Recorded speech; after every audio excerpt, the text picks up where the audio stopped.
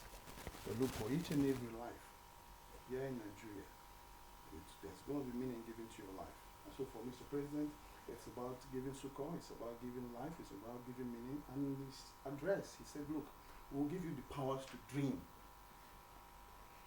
Be like every other human being.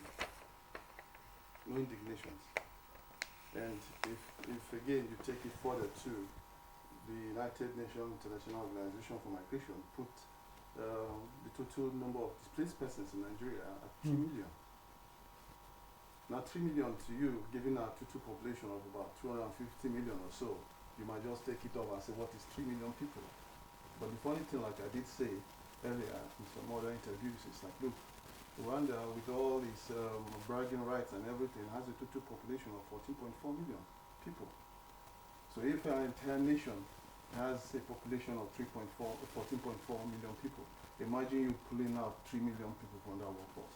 It's a total crash, given the fact that, look, you'll be putting into cognizance the effect it will have on the national workforce, national productivity, the effect national economy. On the national economy. So for Mr. President, it is key. And seeing the Vice President, who is such a devoted gentleman, a man who left track records, don't forget that it was during his time in Borno State, while as a governor, that he, for the very first time in the history of Nigeria, set up the commission, the Ministry for Resettlement and Rehabilitation in Borno State. Because of the key, his commitment, we had a lot of folks being moved back, houses being built, schools being built back, and then we had a lot of people taken back. So that now you hardly have any IDP camps in Borno State, because of course the successor of Professor Umar built on it. So you have two leaders with the right trajectory, with the heart frame of mind, with the leadership skill, with the right concern, saying no, this will not be. And for the states, on the 7 states that have been claimed, basically you have Kebbi, you have Sokoto, you have Katsina, you have Niger, you have Benue, you have Zamfara, you have Sokoto states and Kaduna, of course.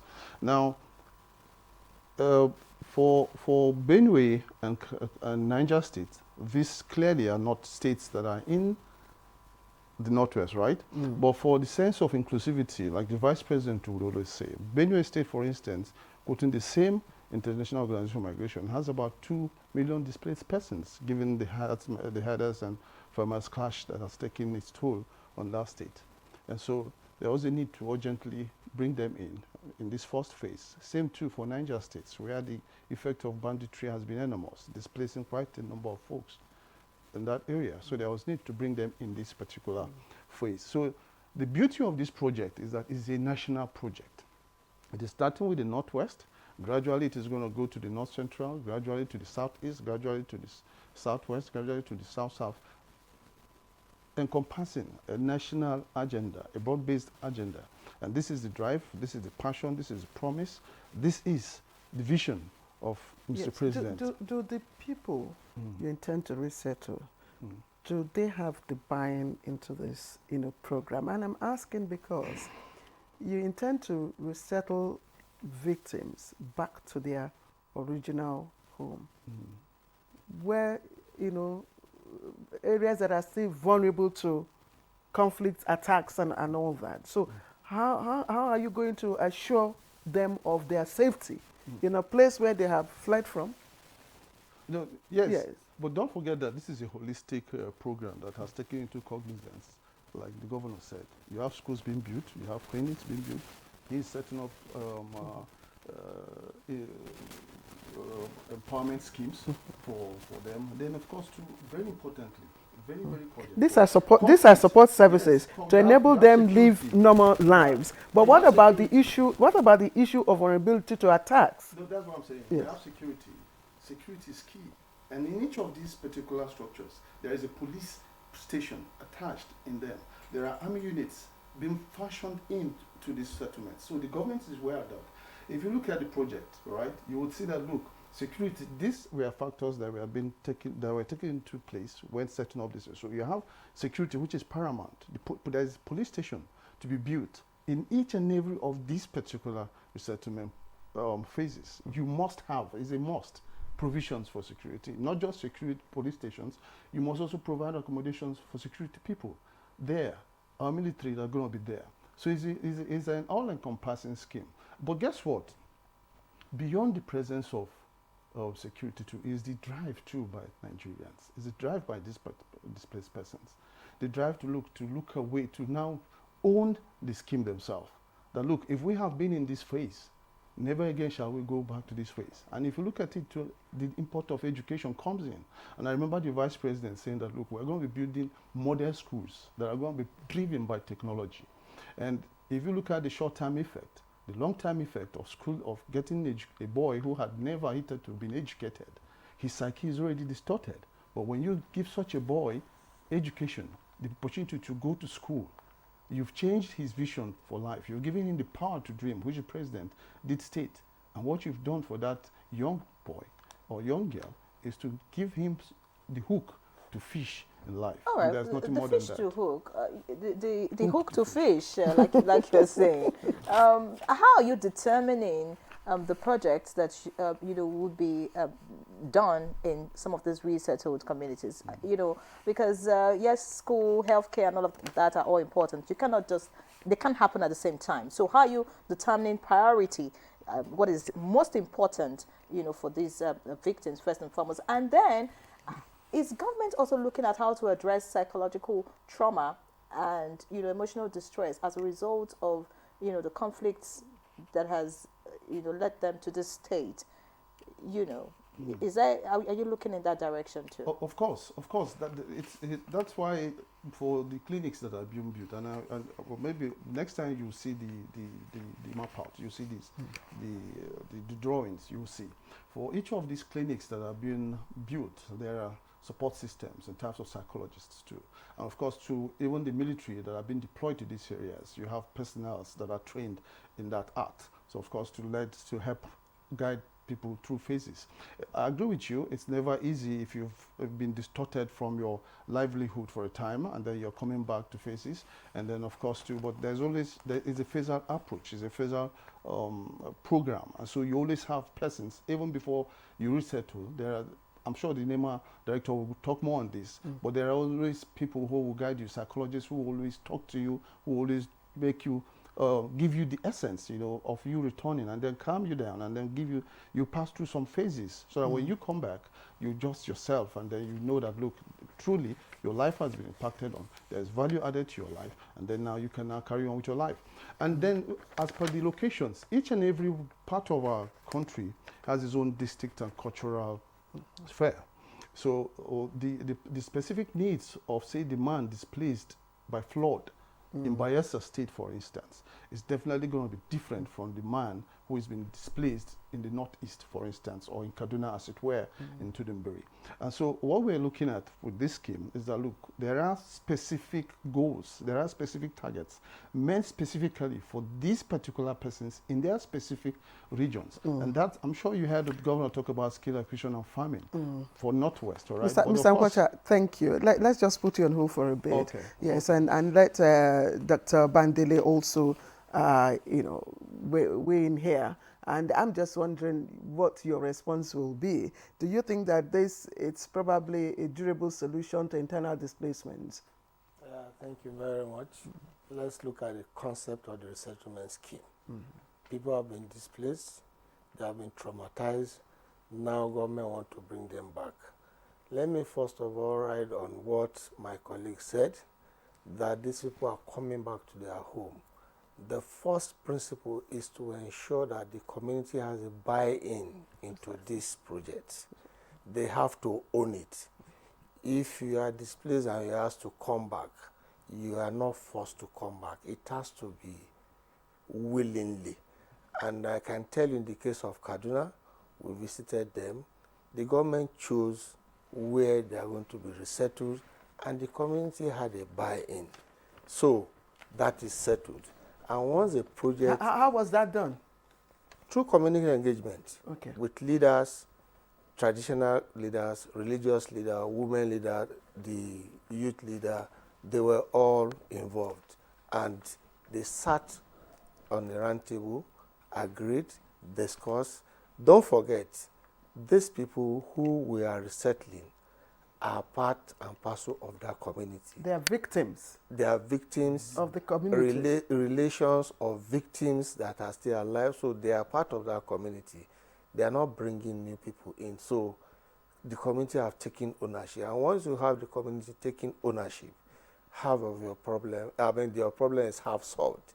And like the governor said, these people are enthusiastic about this project. Why? Tudunbiri hitherto is not accessible to anybody, but now the government is constructing a 6-kilometer asphalt-laid road. You agree with me, that will boost the economy, that will open up the community, and more people will want to go around that area. This Tudunbiri we are talking about is about 6 kilometers away from the Kaduna International Airport. So it's not a landlocked area, it's a very nice place. And talking about the project itself, the project is going to be for housing and other ancillary schemes like education, schools. You have schools, you have hospital. In fact, the government is building religious houses. You saw the mosque. It's standing there, that mosque you saw. The vice president prayed there, so it's already in place. This skill acquisition center that is being built by Kaduna State government has gone very far. So by the time we bring in these houses and the school, you should expect a turnaround for the community. I'm glad that this is happening in Tudunbiri. Yes. What about those areas like Gonambrogo, Gangora, Makuti, Zipak, in Zangon Kataf? Where the people are even afraid, and I was reading where women are afraid to even go back. Only brave men, dead stay back, and even when they stay back, they are not in their homes. Areas have been deserted. Now, is there a deliberate effort? I understand the structure. Is there a deliberate effort, apart from the police and the security and the army and all that? Is there a deliberate to also address the issue, the other party to the conflict, such that when you live within the settlement, you are confident that, look, there'll be no more attacks. Yes, this is our home and we are safe and secured within this settlement. Thank you very much. If you listen to His Excellency, the Governor of Kaduna State, he said there are deliberate efforts by the state government to ensure reconciliation. The federal government is not the one choosing the site for this resettlement. It's the state that will give us the site. Ours is to go in there and do the development. Reconciliation must have taken place, or the process should be in place, should be an ongoing concern before a governor will say, cite this project here. Because, like I said, community ownership is key. Precisely. If the community is not agreeing with what we are putting in place, it's going to be a white elephant project. But in this case, the principle of this resettlement is, these people, this is their ancestral home. We want them to go back. You, the state governor, please give us a place where you believe and know that these people are ready to go back to, and the project will be cited there. Let me just add to what he said. Some of the remote causes, whether it is banditry, whether it is kidnapping, are usually things that has to do with unemployment, usually hunger. Okay? You have all sorts of social malice, and then that people take advantage of. This program is also aimed at tackling that. If you have this wonderful scheme and it gets to a successful rate, say about 90%, you would also agree with me that banditry will reduce, kidnapping will reduce, because clearly the program is also tackling on to the issues that hitherto used to be the breeding ground for such kinds of for such kind of displacement first, because displacement is not just when the military makes a mistake and drop a bomb, for instance, and displaces people. Most of the times, it's also out of conflict, and most times too, it's not born out of communal clashes too. So so you agree with me that this is such a novel skill and quite holistic. All right, quite holistic. I want to find out, besides government, are you getting partnership or support from international organizations and, other organizations? Because, and then how is government planning to sustain this? Because sometimes you see groundbreaking and that's the end, or maybe one project is completed and they don't go back. So how is government planning to sustain this? Maybe I should come in at this stage. At the beginning of this scheme, I must confess, no international partner has come in. But let's look at other government agencies that are providing ancillary services. Let's look at the National Green Wall. This is an organization that have promised to give crops that have a life cycle to one, provide the environment with new quality trees, and these trees are going to be economic in nature, especially to the women. You see in that your opening narration, the vice president distributed some crop to the women. This is an empowerment scheme. So we have the educational scheme that is going to go in. SMIDA is coming in to train these women, like the governor said, there's going to be skill acquisition, but government agencies who are coming in. It is when we perfect our act and we think there are gaps that international organizations need to come in, then we can go to them. But as it is, it's a holistic program planned by government. The concept is holistic, and Thank you. Sorry. Yes, just hold on. Let's let His Excellency also have a say in our conversation before we come back to the studio. Your Excellency, and I'm just wondering if this will eventually end, if you may, what we call cycle of displacement.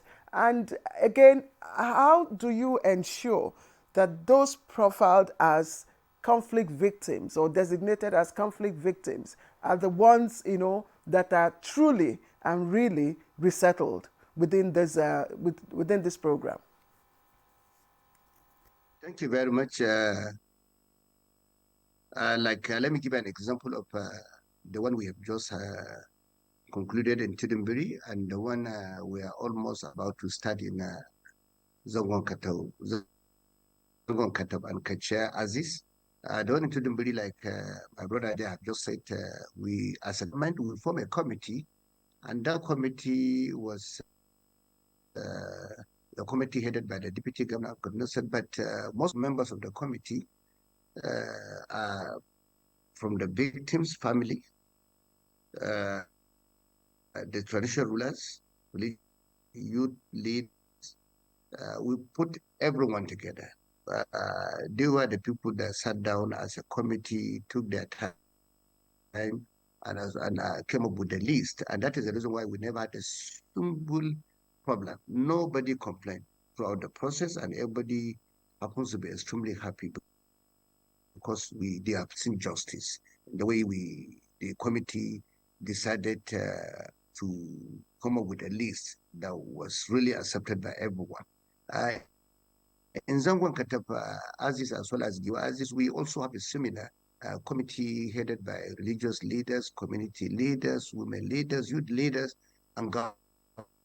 So it's just something that if you want to do it very well, don't allow government to take the lead alone, or don't allow politicians to lead it. You have to be careful. You have to make sure that people that are within the community, who are leaders, as well as religious leaders who are there in that community, decides, because they know the people, they know who are involved, and the families must also be involved within the community. So that's the reason why in Kaduna we never had a single complaint or any protest by any other person. So that's the only way to do it. If you want to do this thing, like I said, government have to be fair, have to be open, have to be transparent. That is the way to go about it. You see, like I said, if many states will come together and take our own approach and also look at our templates, I'm sure there won't be any problem anywhere in Nigeria. Because when you want to do this thing, then allow politicians to lead it, because they'll bring politics into it. In Kaduna, there's nothing like APC, PDP, Labour Party. No, we don't believe in that. We always try as much as possible, put that aside. Governance and leadership is more important. Politics and party is second. So if we continue to do that, there won't be any problem. People will not come up and say, oh, they are not being treated fairly, or there's a kind of politics in the selection, or maybe someone will go and bring his family or his associate or his friends. We don't do things like that. So the way to go about it is to be fair, is to be transparent. And the only way to be transparent is bring people who are leaders within the community to be the one to do most of this work. And in Kaduna, that is the reason why even the family and the communities depended that. And of course, we talk about, we are not only settling them. In Kaduna, we took about months trying to get our doctors to allow them to go through psychosocial therapy. Most of these people that are in these camps or in IDPs, or we call them displaced people, I can tell you they have gone through a lot, and they are not mentally, they are mentally affected, psychologically affected. Even if you want to resettle them, you must go, you have to now take your time, get the experts, and let them also go through psychosocial therapy. That is, for me, is very important for them to really come back to their normal senses, because they've lost a lot. And most of them have been affected. They lost their loved ones. Most of them have lost their loved ones. Most of them have lost everything they have in their lives. So that is really very difficult situation most of them were facing before. But now I can tell you, they welcome the development because the government have gone through all this process, and that's why they're happy. That is, for me, the key. Okay, Your Excellency, I was going to ask you what is motivating you, because Kaduna is not just, it's not the only state with this kind. I know this is a federal government-driven program, but your political will also is evident. So maybe other, state executives can also share in the motivating factor. For me, I feel it's about governance is about people. And of course, when you look at it, like I said, looking at my antecedent, I believe we're not talking about just resettling people. We're talking about human dignity. And of course, most of these people, before the conflict, some of them have roof on top of their heads. They have their houses, they have their businesses, and today they've lost everything. So it's about human dignity. And for me, governance is about people. So you have to look at it. It's not sometimes, it's not about building bridges alone. It's about looking at the interests or maybe the lives and properties of our own people. For me, it's very important. So the key aspect of governance is the people, and that is the most important thing. And of course, here we're talking about human dignity. Some people have, most of these people, when you look at them, before the conflicts in some areas, they have their own houses, they live peacefully, they have everything, but they woke up not because of anything they have done that is wrong. They lost everything. So for me, that is what is motivating me, because they are human beings, and we need to also look at them and look at their own dignity as human beings. So that is the key. So sometimes we need to redefine the governance. It's very important. So that is the issue. And of course, I could recall someone at the conference, was it 3 months ago, was celebrating Chip Halifax birthday, and telling people that remember, that's about 24 years ago, when I should know that indigent but brilliant students, I raised the Chief and I told him, look, come to the north. It's where you have a lot of people that are not educated, a lot of people that have not gone to school, and a lot of people also that are brilliant, but they cannot go to school. And because of that, he initiated Northern Nigerian Scholarship scheme for the less privileged. So for me, we started this 24 years ago. And that's the reason why 10 years ago, I also started the Persani Foundation, that in the last 10 years, we have been able to support less privileged people in our society, the underserved, thousands of them. So for me, it's something that I believe in and I'm passionate about. And as a governor, I believe we have to continue. So governance is about people. It's about the welfare of the people. It's about their own dignity. So that's what is driving me that for me. Restoring dignity to the people. I know earlier in your response to one of the questions, you're talking about making farming. I'm not really so sure. That's why I want you to please highlight some of the things that you're doing specifically for women and children, because we know that they're most vulnerable in cases like this. So in specifics now, tell us, what are you doing targeted at women and children? Yeah, thank you very much. Let me give an example now.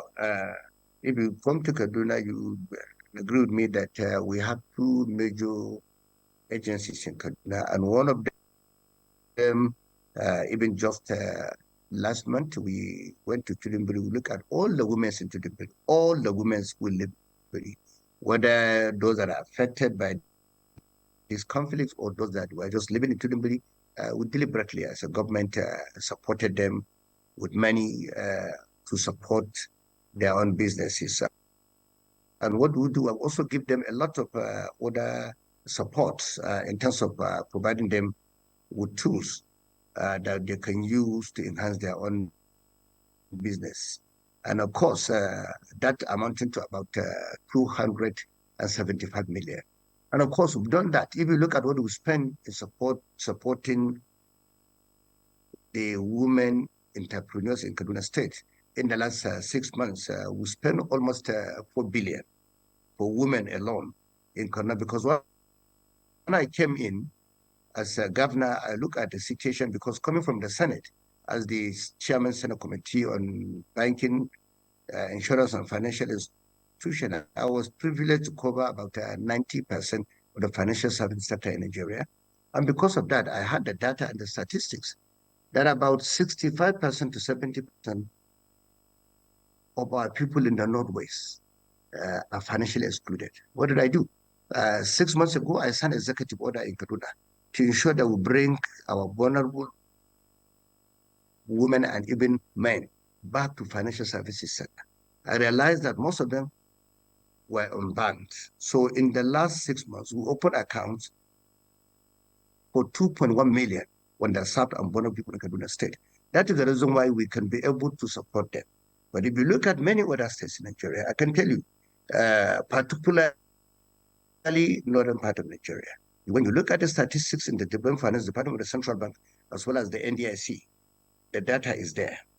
About 65% of our adult age are unbanked, meaning they are financially excluded. And that is the reason why we're having this crisis of poverty, the crisis of insecurity. And when you look at another statistics that's extremely very scary, is the fact that in northern part of Nigeria, we have millions of children that are out of school. When you look at the statistics, yes, Nigeria has the highest number of out of school children in the whole world, but 70% of that numbers are domiciled in northern Nigeria. For me, it's scary.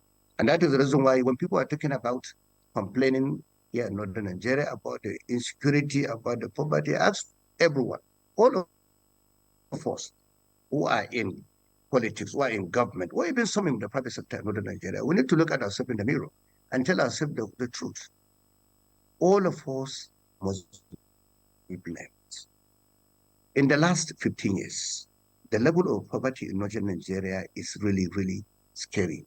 In 15 years ago, if we look at the poverty index in northern Nigeria, you will agree with me, only about 35% of our people are below the poverty line. Today, 15 years after, look at the statistics. In some states, about 70% of our people are below the poverty line. What has really gone wrong? So I believe all the politicians in northern Nigeria. Whether you're the former president, former vice president, foreign president, whether you're a senator, a governor, a minister, in the last 15 years, you must be blamed for that. So we need to sit down and stop blaming everyone. We should blame ourselves. And we need to find a solution. That is unacceptable. And we should also stop misinforming our people. Excellency, because of time, we need to find a solution.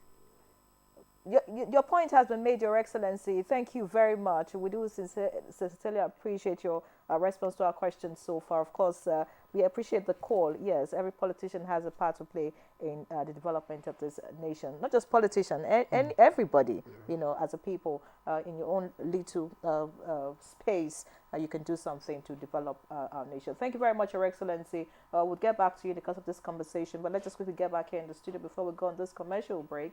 And I'd like Stanley Kocha to let us know the budget allocation for the National Resettlement Scheme, and then how will the funds be mobilized for this? This is a big project. Yeah, it is a big project actually, and the good thing about it is that the funds for this project has already been mobilized. The funds are there. It's been domiciled already, so it's not as if anyone is going to go scouting for the funds. The provision has been made. It's a very, like I said, it's a very pivotal project for this administration, for Mr. President. He made a commitment during the campaigns. How much is it? He's taken by it. Can you give us an idea? Yes. Of how much it's going to cost? I'll find out, but I think it's around some billions of naira, really.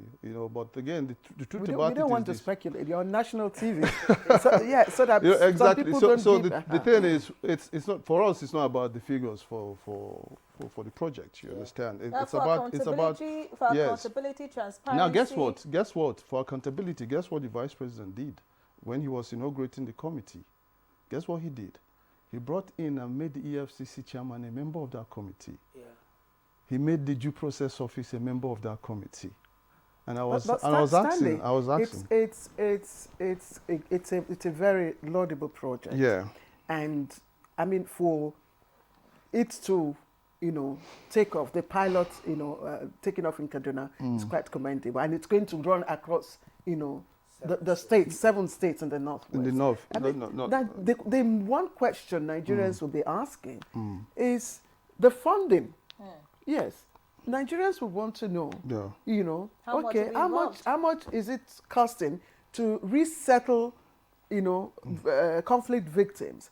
And if you are saying, okay, we have an EFCC person on board, there's nothing hidden about the funding of this project. Exactly. It's in public domain.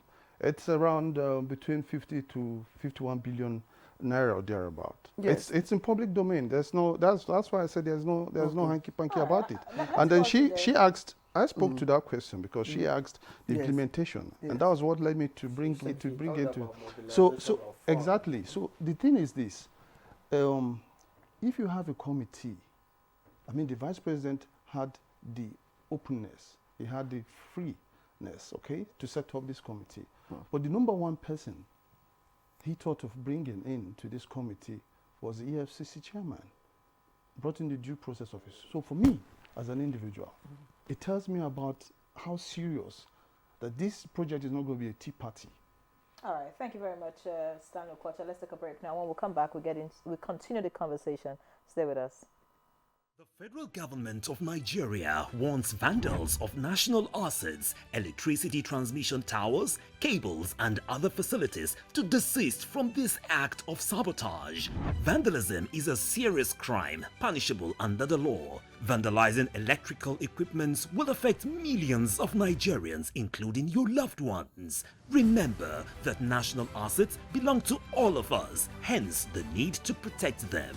Report all cases of suspicious movement around electrical facilities to security agencies. When you see something, say something. This message is from the Federal Ministry of Information and National Orientation in collaboration with the National Counter-Terrorism Center, NCTC, Office of the National Security Advisor.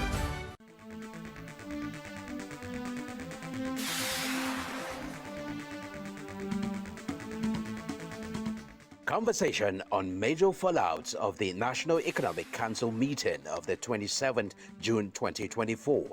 President Bola Ahmed Tinubu on cushioning the effects of the economy on the populace. That is our focus on NTA Tuesday Live for this week by those who should know. Tuesday Live, every week at 10:30 p.m. Incisive and educative as ever.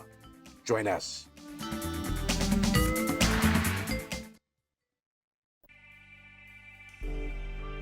Meet lovebirds Jayola and Adama Davies. Their dream of living together as man and wife has finally been fulfilled. The latest couple in town, Mr. and Mrs. Jaye Davis! But an invasion by their troublesome families was not a scenario they bargained for. Her mother moves in. His mother shows up with his little niece. Then her younger sister joins the scramble. You want to stay? Married life suddenly becomes very complicated even before it started. Follow their story on this channel as they confront every challenge as it comes. Family forever, the story of our lives.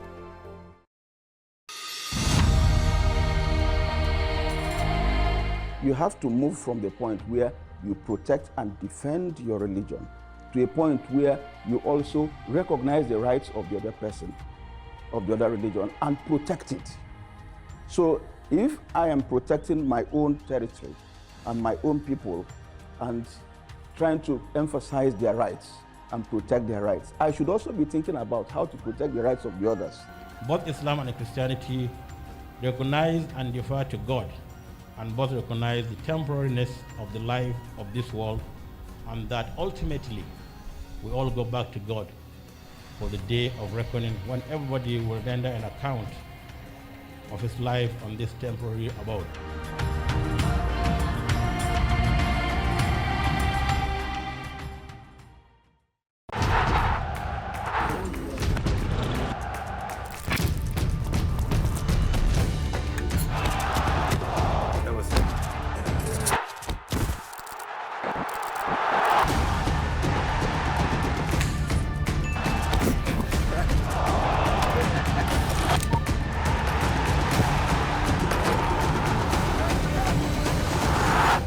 Euro 2024, live on Sporty TV.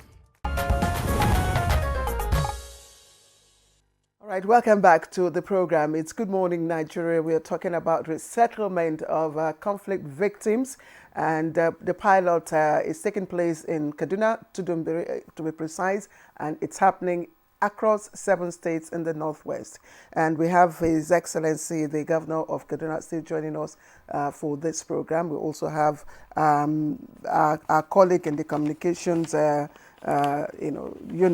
in the Office of the Vice President, Mr. Sandio Nkwocha, and of course the director from NEMA. Once again, we'll thank you, gentlemen, for joining us for this conversation. But let me quickly, before we come back to Dr. Bandele, let me just throw this question to His Excellency, and then we come back here. Your Excellency, one of the triggers for conflict is land dispute, but it's not also limited to that. There's land disputes, there's resource scarcity, and of course there is ethnic tensions and all of that. How is this project sustainable without addressing those issues specifically? Thank you very much. In Kaduna, I can tell you that most of those issues to conflicts as a result of land disputes have been addressed in Kaduna. Like I said, if not only Kaduna or Nigeria, about 80 to 85% of conflicts around the world is mainly as a result of disputes because of land and things like that. So in Kaduna, when we came in, we made it clear. But you see, that is the reason why we deepen our citizen engagement. It's one of the major agenda of our government. We brought treasury rulers closer to the government. Since I came in as the governor, we have monthly meetings with traditional rulers because most of the land dispute, you can only address them when you bring the treasury rulers closer to the government. They play a major role. And of course, you also try as much as possible to have major conversation with them along the Land Use Act and issues to do with land. So because of that, we have been able to address most of those problems. And I want to also commend our treasury rulers in Kaduna State, even though we're meeting with them on a monthly basis, but I can assure you they have stepped up and they're doing what is right. And because of that, we have been able to address most of those land conflicts between the Hada and Farmer crisis in Kaduna State. Even last month, one of the royal fathers, in Zangon Katap also alerted me when there's a little dispute and within an hour, it was addressed. And of course, I also brought the entire political leaders together because I had a meeting with all the elected politicians within Kaduna State, the senators, the members of the House of Reps, State Assembly, very clear to them, not bring party issues or politics toward the peace of our people. And because of that, everyone is working with us. We are working as a team, and we've been able to address the issue of prices as well of land that has to do with either or farmer. That has been resolved in Kaduna, so I don't think there's any problem. And when you talk about sustaining that, I believe what we have a framework in Kaduna where we can be able to sustain most of this success we've been achieving, bringing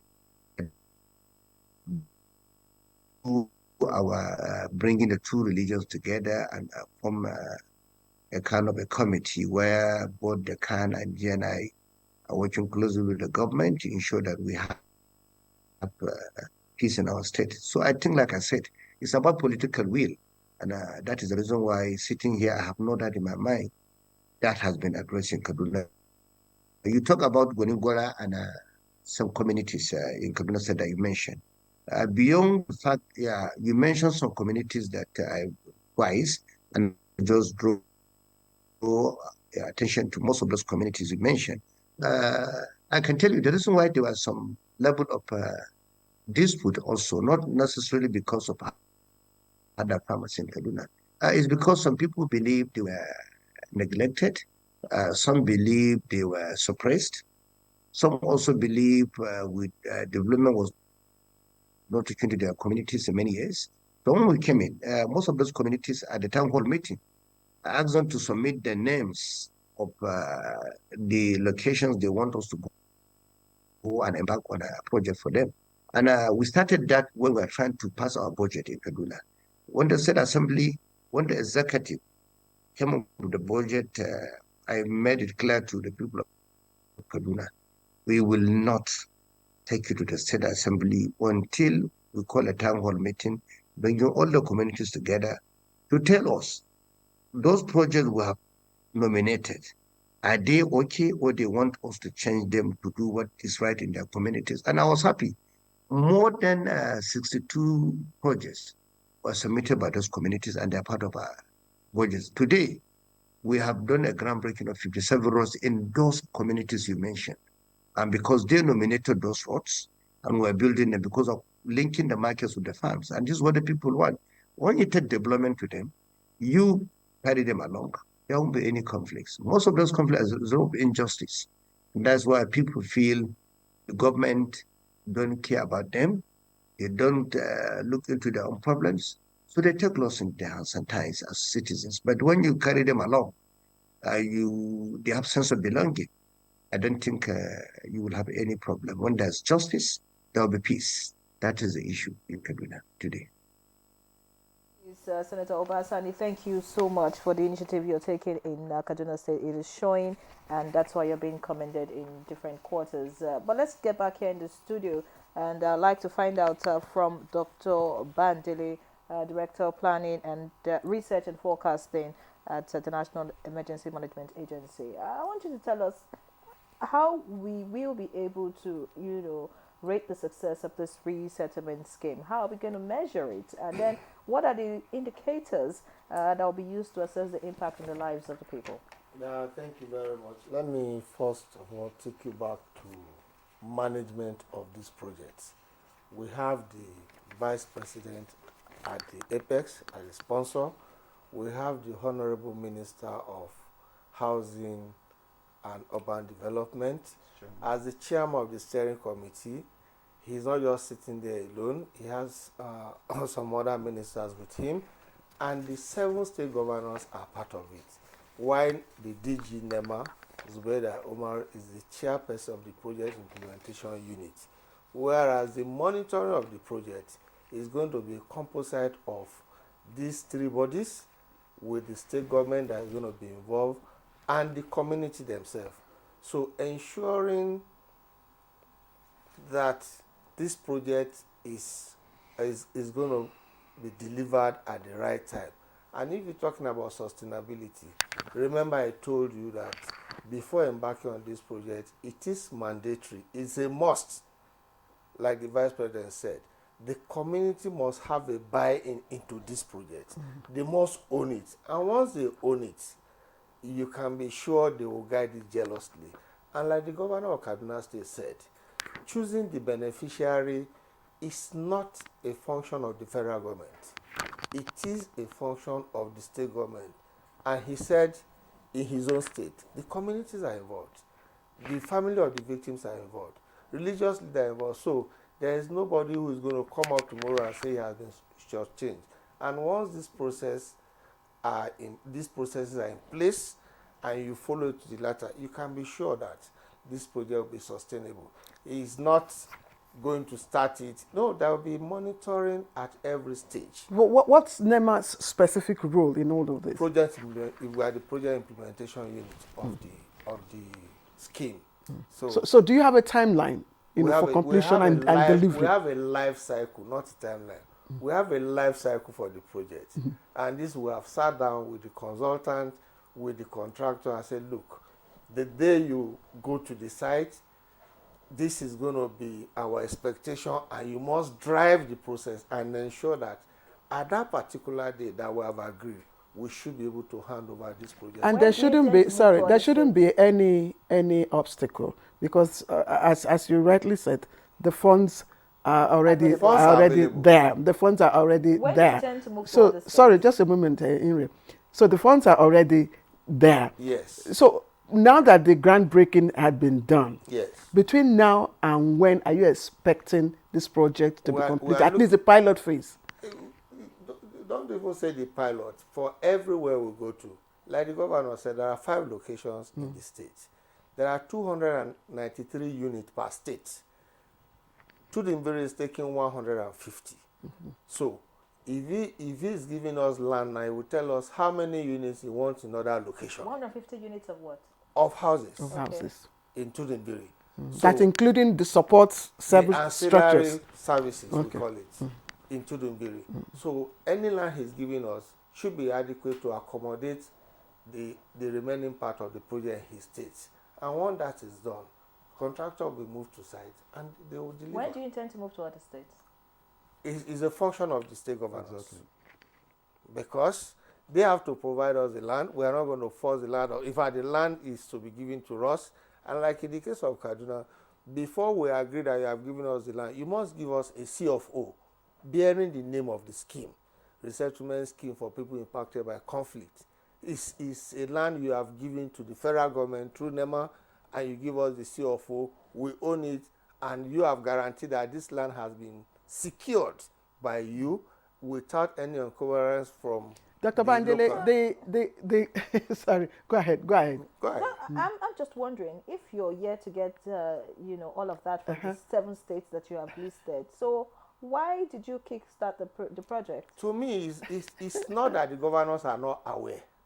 Now that Kaduna, we have done the groundbreaking ceremony in Kaduna, other governors are beginning to call and say, we are ready. Which means you have the C of O in Kaduna? Yes. You have everything in Kaduna? Yes. So you are set to take off in Kaduna? Yes. And when do you... simultaneously go to other states as soon as possible. So you don't have a completion time frame so that people will look at... I said a life cycle. What is the life cycle? We are looking at... the life expectancy for every human being, No. It's a project we are looking at maximum 4 months at any site. Claire, let's 4 months. Let's be straight about this project. Like I did say, it's a holistic project, all right, that has to do directly with the subnationals. It's not a program that the government alone is driving. And of course, too, in fairness to the subnationals too, like the governor did say, a whole lot of consultations would have to go in. You cannot move into any particular site, for instance, without talking about the issue of compensation, for instance. Yes. In some instances, those are issues. And also, too, there are also some peculiarities, for instance. I know the vice president, for instance, did beg the governors when they came for the inauguration and said, please, do us a favor. While you have the total freedom to choose some of these sites, also please take into cognizance the need for water, for instance, to be around the vicinity where you choose some of these sites. Okay, when you're done, that is when you're now going out of some sites. Water essentially, maybe in terms of rivers, in terms of lakes, in terms of ponds. And you and I know why he's saying that. For farming purposes, for cattle rearing, and for us. So these are particular instances. Now, what if you have this kind of instances? What it means is that also it dovetails into the responsibilities of the state governors to now say, okay, which of these lands, for instance, form some of these peculiarities, such that yes, it's a win-win for all. You have all encompassing factors that are needed for these projects to thrive. And so, for me, these governors, I know they are so serious about it. They are so committed for it with this project, and sooner or later they are all going to come on board. The governor, and that's why you have to praise the governor of Kaduna State. He is the first person. It shows commitment. It shows service. It shows dedication. Because for you to quickly, and he didn't waste time, he quickly gave Nema the CEO of what they're talking about. And so that's the spirit that the federal government needs the subnationals to bring on board. And let's achieve the success. I'm thinking at this point, from what Dr. Bandele said, that when you commence a project within 4 months, you're done, and then you move to other sites and all of that. Does it mean that these projects will eventually be handed over to the state governments to monitor and ensure the success? Because it's not just to build health facilities. Sometimes you build, there are no equipment, there are no personnel to run it and all of that. So at what stage are you, I don't know, who's going to be? NEMA is the implementer. Like I said, we are the implementers. And I told you that it's all-encompassing. While we are building the structures, the subnational entities are providing some of those facilities you are talking about. Like now you build a school.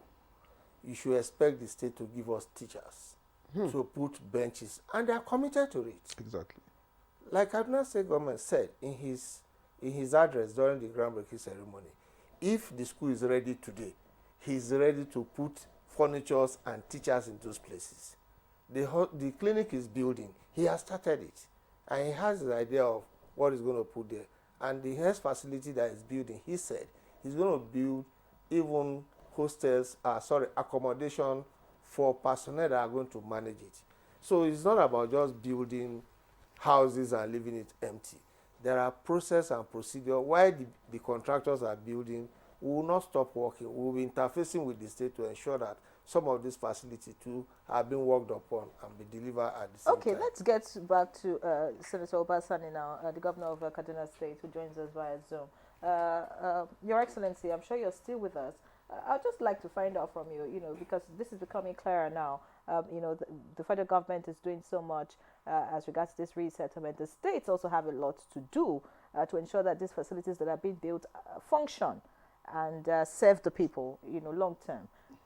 Just let us know. What are the things that you had to do to ensure this resettlement scheme kick-started in your state? This is because some other governors who are yet to take certain steps can learn from what you have done. Speak to us, please. So thank you very much. The director of NEMA said, what we did in Kano, we were very proactive. When the federal government announced, governor said as one of that's embark on this very important national resettlement scheme, we sat down as a state and looked at those locations. Let me give an example of Tudimburi, as is in Tudimburi, for instance. We built a skill acquisition and clinic, about 90% completion now. Not only that, we built a 6-kilometer asphalt road when they came in. And of course, we try to also support the women. So what we're trying to do, we also do the police to provide security there. We are building a police post there in Tudimburi as we are speaking right now. And why are we doing all these things? Because we want to ensure that we have a city, not just a village, city now. Because Tudimburi has transformed to a city, not a village any longer again.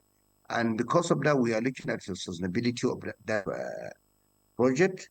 And of course, the chairman of the local government, which is the local government, and the state government are working closely together to ensure that we protect and sustain everything there in that very community. So that's what we're doing. When you look at Zangoka, as we are speaking, Zangoka is one of the local governments that were building skill acquisition city. Not only the level of the one in Tudimburi, we are building a bigger one in Zangoka. At least one completed in the next 2 months. We started most of these projects in the last 6 months. Well, we're doing that because we were trying to be proactive in Zangwan Katab also. By building skill 2 months ago, so it myself. And when we finish, we are going to admit about 1,200 people within that community into skill acquisition city. The reason why we're doing all those things in Kaduna, because one of our important agenda is to move away from those people going to university, having degrees, masters, to also look at the skill deficits. Your Excellency, so let me go back to the bill. Yes, I'm sorry, Your Excellency, we're almost running out of time, and that's why I'll let me. Yes, I'd just like to ask you quickly. Your optimism is quite inspiring, but what do we expect to see going forward? If you can answer, Your Excellency, with due respect, in 60 seconds. Yeah, so you see, going forward is that, like I said, that for me, when you ask other people to look at what we're doing, is most of these communities that we're trying to the same. For me, the key, like you said, and I agree with you 100%, is to ensure sustainability and the protection of those projects. The state government will own it, because the people that community are also owning the project, like the NEMA has. So going forward is to ensure that most of these projects, not only this resettlement scheme, but anything to do with people that are displaced, not even those ones that the federal government are coming in, because I believe federal government are only doing their part, but state governments do their part, because many states as well have a lot of IDPs, a lot of people that are displaced. So we don't have to wait for the federal government to always come in. They can only do one part, but we must do more than the federal government, because these people are in our states and we must own them. Thank you very much, Your Excellency, Senator Uba Sani. Thank you very much. We do hope that with all this effort in resettling these people, there will be no need to resettle them again. We just hope so, of course. So thank you so much, Your Excellency, Senator Uba Sani, Executive Governor of Kaduna State. Of course, you once represented Kaduna Central Senatorial District in the 9th Senate. We do sincerely appreciate you for your time and the effort you're putting in making sure that Kaduna State is peaceful and prosperous. Thank you. Of course, we also... Thank you, Babi. All right. So we also appreciate Stanley Okwocha, Senior Special Assistant to the President on Media and Communications, Office of the Vice President. Thank you so much for coming on Good Morning Nigeria. Thank you, Irene and Claire. Thank you. Good job you guys do here. All right, Dr. Animodia Abdullahi Bandele, Director Planning, Research and Forecasting, National Emergency Management Agency, NEMA. You say 4 months when you move to site. Of course, we'll be monitoring you. We'll come back to tell you. We'll come back to tell the progress of our. We will keep our eyes on NEMA. We'll bring you to site to see what we are doing. We'll keep our eyes on NEMA. NEMA. We'll be monitoring the figures too to ensure that whatever you say you're spending for whatever project is what is being spent. No problem. We'll rest assured of that. All right. Maybe on a last note, let me put on record the commitment of the Vice President. Second to none. Dr. Bandele, we need to go. We need to sign up free. No, with the FCC. That's Good Morning Nigeria today. Thank you so much for joining us. Join us again tomorrow. I'm Henry John. Have a great day. And I'm Claire Adelabu Abdurasak. Enjoy the rest of your day. I'll see you tomorrow.